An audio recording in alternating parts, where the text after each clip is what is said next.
안녕하십니까. 한신대 미텔슈탄트 연구센터 이동희 교수입니다. 우리 학생들 공부하느라 힘드시죠? 우리 학생들 이렇게 공부 힘들게 해서 또 졸업하면 취업을 해야 하는데 취업이 쉽지 않습니다. 그래서 걱정이 되죠. 우리 한신대 미텔슈탄트 연구센터에서는 학생들의 사회적 진출과 취업을 돕기 위한 프로그램을 마련을 했습니다. 우리 학생들이 대기업만 이렇게 바라보고 취업 준비를 하고 있는데 대기업에 취업하기가 그렇게 쉽지 않은 상황입니다. 그런데 자세히 보면 대기업 못지않게 취업에 유리하고 또 그 다음에 대우도 괜찮은 그런 우리나라의 강소기업들이 많습니다.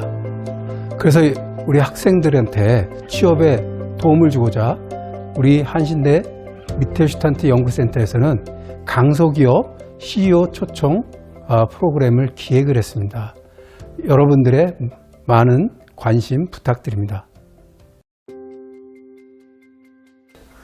안녕하세요. 반갑습니다. 네, 안녕하세요. IT경영학과 2학년 김혜입니다. 안녕하십니까. 저는 정보통신학부 2학년 재학 중인 문인주입니다. 안녕하세요. 글로벌협력대학의 나정우 교수입니다. 저는 한신대 이외에도 한국강소기업협회 부의장으로도 활동을 하고 있습니다. 반갑습니다. 네, 교수님. 그러면 강소기업은 어떤 기업이고 한국강소기업협회는 어떤 단체인가요? 예. 강소기업은 말 그대로 강한 중소기업을 뜻하는 건데요. 강소기업이라는 게 작은 기업만을 의미하는 건 아니고 잠재적인 성장 가능성이 높은 기업, 이런 기업을 강소기업이라고 얘기를 하고 있고요. 한국강소기업협회는 사단법인인데요. 중소기업들이 회원으로 가입을 해서, 중소기업은 좀 경쟁력이 없잖아요. 자금력도 없고 유통력도 없고, 이러니까 이런 작은 중소기업들이 서로 협업을 해서 각사의 경쟁력을 높이고, 그래서 궁극적으로 매출 수익을 높여가는, 그거를 지원하는 단체가 바로 한국강소기업협회입니다. 네, 그렇군요. 그러면 학생들이 지금 이제 졸업을 하고 나서 강소기업에 취업을 해도 되는 걸까요? 그러면요.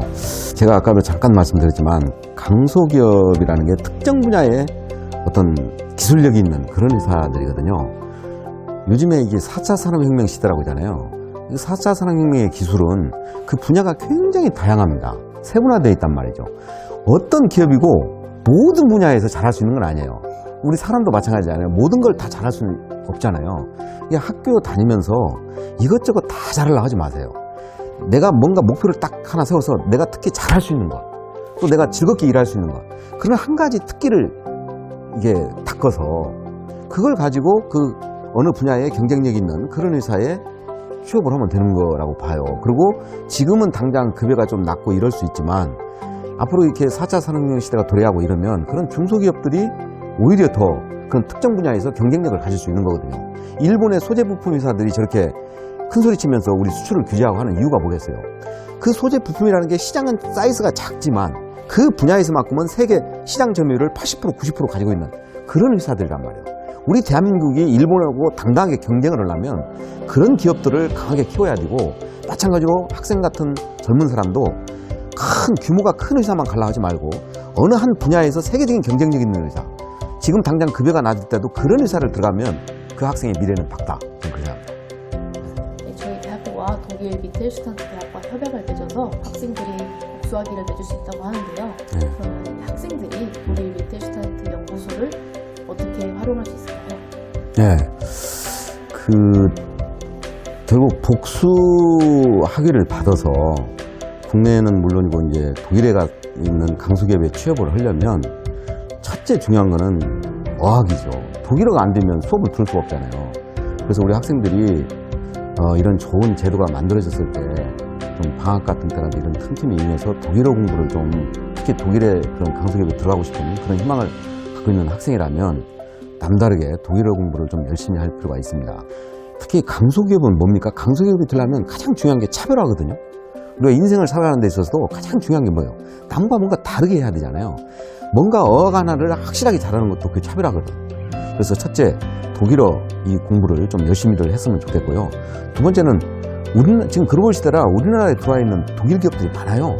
그래서 필요하면 그런 데도 한번 방문해서 인터뷰도 해보고, 가서 뭐 이것저것 궁금한 것도 물어보고 하면 그분들이 왜 왔냐고 하지 않거든.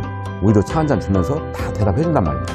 사전에 국내에 있는 독일 기업에 가서 그런 어떤 독일 문화나 이런 것도 좀 배우고 이런 준비가 돼야 나중에 독일에 가서 실제 공부도 하고 독일에 있는 강소기업 취업도 할 수 있는 거지. 아무 그런 기본적인 인프라, 개인적인 어떤 그런 능력, 역량이 없는 상태에서는 아무것도 안 되는 거죠. 그래서 그런 것만 갖춘다면 정말 이번 그 한신대 미텔슈탄트 이 연구센터 설립은 우리 학생들한테 굉장히 좋은 기회다. 저는 그렇게 생각합니다. 교수님, 그러면 현재 한국에 있는 대표적인 강소기업이 어떤 게 있을까요? 네. 저희 나라도 한 60개의 글로벌 강소기업들이 있는데요. 저희 협회에 있는 강소기업을 한두 개 소개를 드리면 우선 마이다사이트라는 그 판교에 있는 회사가 있습니다. 이 회사는 건축, 설계, 소프트웨어 엔지니어링 분야의 세계 1등 강소기업입니다. 대학생들 신입사원 경쟁률이 1000대 1이 넘어갈 정도로 그렇게 인기가 있는 그런 회사입니다. 또 저희 인천에 있는 로봇 전문 회사가 있어요. 유일 시스템이라고. 이 회사도 사출 로봇이나 또 협동 로봇이나 또는 이런 다관절 로봇 이런 분에서 글로벌적인 어떤 기술력을 가진 그런 저희 회사거든요. 근데 여기도 역시 강소기업이죠. 그런 기업들이 많습니다. 저희 협회도. 교수님, 그러면 강소기업만이 가지고 있는 대기업보다 나은 점이 있을까요? 네. 그런 부분이 있죠. 이게 대기업은 어떻게 보면 굉장히 큰 기업들이고 종업원도 엄청나게 많잖아요. 그러다 보니까 이제 학생들이 그런 대기업에 들어갔을 때 자기 능력을 웬만치 발휘를 안 해가지고는 눈에 띄지를 않아요. 이게 성장하는데 굉장히 어려움이 있습니다. 근데 이 강소기업은 아까도 얘기했듯이 어떤 특정 분야에서 어떤 기술력이 있는 그런 회사들이 많은데 우리 학생이 그런 회사를 들어가서 그 회사의 어떤 그런 기술력과 나의 어떤 적성이나 전공이 맞아 떨어졌을 때 그 부분에서 본인이 조금만 성과를 내도 금방 저 위에 CEO까지 다 알게 되고 내가 어떤 개인적으로 성장하는 데 굉장히 큰 도움이 될 수 있죠. 그래서 오히려 강소기업이 빨리 성장하는 데는 더 도움이 된다. 이런 말씀 드리고 싶고요. 특히 지금 코로나 이후에 비대면 시대라고 하잖아요. 소위 뭐 홈 오코노미다 해가지고 홈 이코노미, 그 집에서 모든 거를 배달해서 먹고 있고 뭐 이러고 있잖아요. 지금 간편식이나 이런 거 시켜서 또 구독경제라고 해서 뭐 그냥 무슨 세탁물도 이렇게 집으로 배달해주고 심지어 배상면 주가라는 회사는 막걸리도 퇴근하고 집에 오면 음식점을 안 가도 집에 오면 집에 딱 배달이 돼 있어요.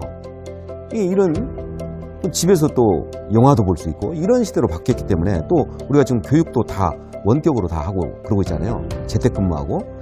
그러면 그런 어떤 여러 가지 상황, 시장 환경이 변하고 있잖아요. 그 속에 강소기업들은 뭔가 니치 시장을 찾아서 이 굉장한 시장 기회를 찾을 수 있고요. 학생들도 마찬가지로 꼭 취업만이 아니고 자기가 창업을 할 수도 있어요. 내가 예를 들면 원격 강의를 한다. 그러면 우리가 줌이나 뭐 행아웃이나 이런 걸 이용해서 이 동영상 강의를 듣고 있고 이러고 있잖아요. 근데 그런 거를 어떻게 보면 학생 입장에서 자기가 그런 쪽에 조금 더 깊이 공부해가지고 자기만의 어떤 그런 걸 만들어낼 수도 있단 말이에요. 그러니까 정말 그런 앞으로 이 비대면 시대에 오히려 이런 SNS, 디지털 쪽에서 자라난 우리 젊은 학생들한테는 무궁무진한 기회가 있다. 저는 그 생각합니다. 그래서 우리가 취업을 하지만 한편으로 생각하면 남이 가는 길을 자꾸 따라가려 하지 말고 자기만의 어떤 창업의 길을 걷는 것도 하나의 방법이다. 보세요. 사람들은 남의 인생을 항상 같이 따라서 산단 말이에요. 중학교 졸업하면 고등학교 가야 되고, 고등학교 가면 대학교 가야 되고, 대학교 가면 취업을 해야 되고, 취업을 하고 나면 결혼해야 되고, 결혼하면 애를 낳아야 되고. 여기에서 하나만 안 돼도 부모님이 엄청 걱정하잖아요. 그럼 뭐냐면 남이 살아온 인생을 똑같이 살아라 이런 얘기거든. 근데 그렇게 하면 크게 성공할 수가 없어.